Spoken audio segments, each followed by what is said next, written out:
Spanish super কাপের final match মুখোমুখি হতে যাচ্ছে রিয়াল মাদ্রিদ বনাম বার্সেলোনা। এইরকম একটা হাই ভোল্টেজ ম্যাচ যখন আমাদের সামনে আসতে যাচ্ছে, তখন পজিশন ভিত্তিক একটু কাটাছেঁড়া করে আলোচনা করতে চাই।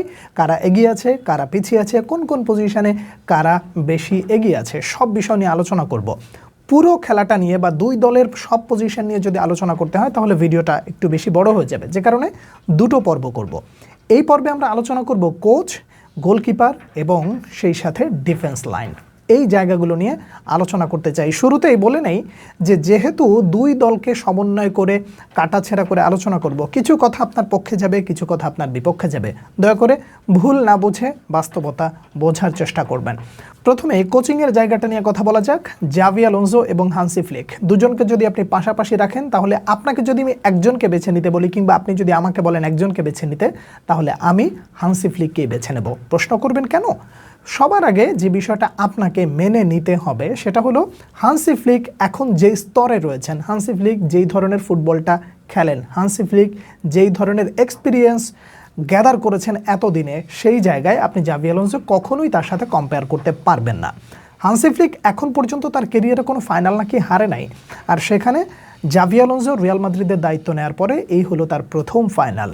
তাকে যেতে হবে অনেক দূর, মাত্রই যাত্রাটা শুরু। আর অলরেডি হান্সি ফ্লিক এই দলটাকে নিয়ে বেশ ভালো সময় অতিবাহিত করে ফেলেছেন। তো এক্সপিরিয়েন্সের জায়গা থেকে বলেন, ফাইনাল ম্যাচের কথা বলেন, বড় ম্যাচ বলেন, দলকে গুছিয়ে নেওয়া বলেন, প্রত্যেকটা জায়গায় আপনি ধরে ধরে ধরে ধরে যতই ভেতরে ঢুকবেন, আপনি হান্সি ফ্লিককে ততই উপরে নিয়ে যেতে হবে আপনাকে। জাভি আলোনসোকে আপনি হান্সি ফ্লিকের পাশাপাশি আনতে পারবেন না। তাহলে বোঝা গেল জাভি আলোনসো এবং হান্সি ফ্লিক দুজনকে সমন্বয় করলে রিয়াল মাদ্রিদের চেয়ে বার্সেলোনার ডাগ আউট অর্থাৎ হান্সি ফ্লিকের জায়গাটা অনেক বেশি এগিয়ে রয়েছে। এবার যে জায়গাটা নিয়ে কথা বলতে চাই সেটা হলো গোলকিপিং পজিশন। একদিকে রয়েছেন থিবো কর্তোয়া, আর একদিকে রয়েছেন ইয়োহান গার্সিয়া। এই দুইজনকে আপনি যদি কম্পেয়ার করেন, তাহলে বেশ কিছু জায়গা নিয়ে আলোচনা করে তারপরে কম্পেয়ার করতে হবে। আপনি যদি থিবো কর্তোয়ার এক্সপিরিয়েন্সের কথা বলেন, বিগ ম্যাচ টেম্পারমেন্টের কথা বলেন, একই সাথে তার রিয়াল মাদ্রিদকে যে দীর্ঘদিন ধরে খেলছে এই জায়গাটা নিয়ে কথা বলেন, তাহলে সেই জায়গায় ইয়োহান গার্সিয়া ধারে কাছে আসতে পারবে না। এটা খুবই মুখস্থ কথা, বা এটা নিয়ে কেউ আসলে দ্বিমত করবে না। কিন্তু পারফরমেন্সের দিক থেকে যদি আপনি আলোচনা করেন, তাহলে দেখবেন যে দুজন প্রায় সেম সেম জায়গায় অবস্থান করছে। বার্সেলোনা আসার পরে ইয়োহান গার্সিয়া যেই ধরনের পারফরমেন্স করেছেন, তাতে আপনি একজন বার্সা ভক্তর কাছে জিজ্ঞাসা করলে সে চোখ বন্ধ করে বলে দেবে যে তার জন্য আমরা কয়েকটা ম্যাচ অলরেডি জিতে ফেলেছি। যে এমনও হয় যেখানে গোলকিপার যখন বাধা হয়ে দাঁড়ায় প্রতিপক্ষের জন্য, সেখানে আর কিছু করার থাকে না। ইয়োহান গার্সিয়া এরকম পারফরমেন্স কিন্তু দিয়ে ফেলেছেন। এখন বার্সার সাথে যেহেতু ইয়োহান গার্সিয়া মানিয়ে নিয়েছেন, সেহেতু পারফরমেন্সের দিক থেকে থিবো কর্তোয়া এবং ইয়োহান গার্সিয়াকে অনেক বেশি পার্থক্য গড়ে দেওয়া যাচ্ছে না। কিন্তু এক্সপিরিয়েন্সের জায়গা যদি আপনি কথা বলেন, বিগ ম্যাচের কথা যদি বলেন, কিংবা এরকম সিচুয়েশন কন্ট্রোলের জায়গা থেকে যদি আপনি বলেন, তাহলে থিবো কর্তোয়া অনেক বেশি এগিয়ে থাকবে।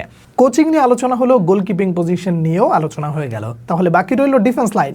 ডিফেন্স লাইন নিয়ে যখন কথা বলতে শুরু করব, তখন আপনি অনেক কথা হজম করতে পারবেন না। সোজা সাপটা কথা, রিয়াল মাদ্রিদের চেয়ে বার্সেলোনা অনেক ভালো পজিশনে আছে। আপনি কম্পেয়ার করবেন কার সাথে, কার কম্পেয়ার করবেন? আপনি অ্যান্টোনিও রুডিগারের সাথে আপনি কম্পেয়ার করবেন কার? এরিক গার্সিয়ার কম্পেয়ার করবেন, নাকি পাউ কুবার্সির আপনি কম্পেয়ার করবেন? যার সাথেই আপনি কম্পেয়ার করেন না কেন, আপনি একটা জিনিস দেখবেন যে বার্সেলোনার এই মুহূর্তে ডিফেন্স লাইন এরিক গার্সিয়া এবং পাউ কুবার্সি দুইজন যেভাবে ছন্দে রয়েছেন, দুজন যেইভাবে একে অন্যকে বোঝা শুরু করেছেন, হাইলাইন ডিফেন্স একটু বিপজ্জনক হওয়া সত্ত্বেও বার্সাকে তারা যেভাবে আগলে রাখছেন, সেমিফাইনাল যেভাবে খেলা হয়েছে, তাতে করে আপনি অনেক বেশি পিছিয়ে রাখতে পারবেন না। আপনি কাকে বেছে নেবেন? যে কোনো একজনকে তো বেছে নেবেন। তাহলে আপনি কুবার্সিকে বেছে নেবেন, নাকি অ্যান্টোনিও রুডিগারকে আপনি বেছে নেবেন? আপনি নিতেই পারেন অ্যান্টোনিও রুডিগারকে, কিন্তু আরেকজন তো রয়েছে, সেই জায়গায় আপনি কাকে খেলাবেন? রাউল অ্যাসেন্সিওকে খেলাবেন? রাউল অ্যাসেন্সিওর বিপক্ষে আপনি কাকে দাঁড় করাবেন? এরিক গার্সিয়া রয়েছে, তো এরিক গার্সিয়াকে যখন আপনি সামনে নিয়ে আসবেন, তখন আপনি রাউল অ্যাসেন্সিওকে আর তুলতে পারবেন না। সমন্বয়ের জায়গাটা নিয়ে যেহেতু কথা বলছিলাম, যে এরিক গার্সিয়া এবং পাউ কুবার্সি দুজনের যে পরিমাণ সমন্বয়, তাতে করে আপনি এই দুজনকে এগিয়ে রাখবেন। অন্যদিকে অ্যান্টোনিও রুডিগার এবং রাউল অ্যাসেন্সিও, এই দুইজনকে যদি আপনি কম্পেয়ার করতে যান, তাদের ওই জায়গাটায় আপনি সমন্বয়ের জায়গা থেকে আপনি অনেক বেশি পিছায় থাকতে দেখবেন। তাহলে আমার জায়গা থেকে আমি পরিষ্কারভাবে বলতে চাই যে ডিফেন্স লাইনে বার্সা সেন্টার ব্যাকে অবশ্যই ভালো পজিশনে রয়েছে রিয়াল মাদ্রিদের চেয়ে। বাকি রইল দুজন ফুল ব্যাকে রিয়াল মাদ্রিদের আসলে কে খেলবেন? ফেদে ভালভার্দে এবং কুন্দে। আপনি রিয়াল মাদ্রিদকেও বেছে নিতে পারেন, কুন্দেকেও বেছে নিতে পারেন। আপনি যেই দলের সমর্থক আপনি তাকেই বেছে নেবেন। ভালোবাসার দিক থেকে আপনি ফেদে ভালভার্দেকে অবশ্যই আপনি বেছে নিতে পারেন, কিন্তু কুন্দেকে কি মোটেও আপনি পিছিয়ে রাখতে পারেন না। তাহলে আমি সোজা সাপটাই বলি যে দুজনকে আপনি যদি 50-50 রাখেন তাহলে বোধহয় খুব বেশি একটা বিতর্কের জায়গা নেই। তবে একটা বিষয়ে আমি কুন্দেকে এগিয়ে রাখবো কেন জানেন? কুন্দে একজন ডিফেন্সিভ মেন্টালিটির মানুষ, সে ডিফেন্সে খেলতে পারে এবং ফুল ব্যাকেও খেলতে পারে। বার্সাকে কিন্তু অলরেডি শিরোপা এনে দেওয়ার পেছনে অনেক অবদান কিন্তু কুন্দে রেখেছে। এখন ভালভার্দের কথা কি আপনি অস্বীকার করবেন? না, আমি সেটা অস্বীকার করছি না, কিন্তু ভালভার্দে একজন মিডফিল্ডার, সে বড়জোর একজন উইঙ্গার হিসেবে খেলতে পারে, কিন্তু ডিফেন্সে যেই জায়গাটায় যেই ধরনের সার্ভিসটা আসলে মানে কুন্দে দিয়ে থাকে, ওই সার্ভিসের জায়গা থেকে ফেদে ভালভার্দে অনেকটা পিছিয়ে থাকবে, এটা আমি ব্যক্তিগতভাবে মনে করি। আপনি যদি আমার এই কথায় দ্বিমত থাকে তাহলে আপনি আপনার মতামতটা জানাবেন। এরপরে অপর সাইডে লেফট ব্যাক পজিশনে আছে বালদে এবং আলভারো ক্যারেরাস। এখন আপনি কাকে এগিয়ে রাখবেন? আপনি বালদেকে পিছিয়ে রাখতে পারবেন কিংবা ক্যারেরাসকে কি অনেক বেশি এগিয়ে রাখতে পারবেন? সেই সুযোগটা কিন্তু নাই। তার কারণ হলো যে আপনি দেখবেন যে একটা দলের সবচেয়ে বড় যে জিনিসটা প্রয়োজন সেটা হলো ডিফেন্সিভ লাইনে সমন্বয়টা খুব বেশি দরকার। আপনি গত ম্যাচে কি আপনি দেখেছেন যে আলভারো ক্যারেরাস, তারপরে হচ্ছে আলভারো ক্যারেরাসের সাথে ডিফেন্সের সমন্বয়টা কেমন ছিল? আপনি ব্যক্তিগতভাবে খুশি হতে পারবেন কিনা জানি না, আমি ব্যক্তিগতভাবে খুশি হতে পারিনি, কিন্তু এই সমন্বয়ের জায়গা থেকে আপনি বালদের সাথে এরিক গার্সিয়া এবং সেই সাথে পাউ কুবার্সি, এদের যে সমন্বয়টা, এইটা আপনি একেবারে চোখ বন্ধ করে বলবেন যে ওরা সমন্বয়ের দিক থেকে অনেক বেশি এগিয়ে আছে। সোজা সাপটা কথা, এল ক্লাসিকো মাঠে গড়াতে যাচ্ছে, এই জায়গায় কোচিংয়ের যে জায়গাটা, এই জায়গায় বার্সা অনেক এগিয়ে রয়েছে। ডিফেন্সে অর্থাৎ যে সিবিতে যে চারজন, এই চারজনের মধ্যে বার্সা এগিয়ে আছে।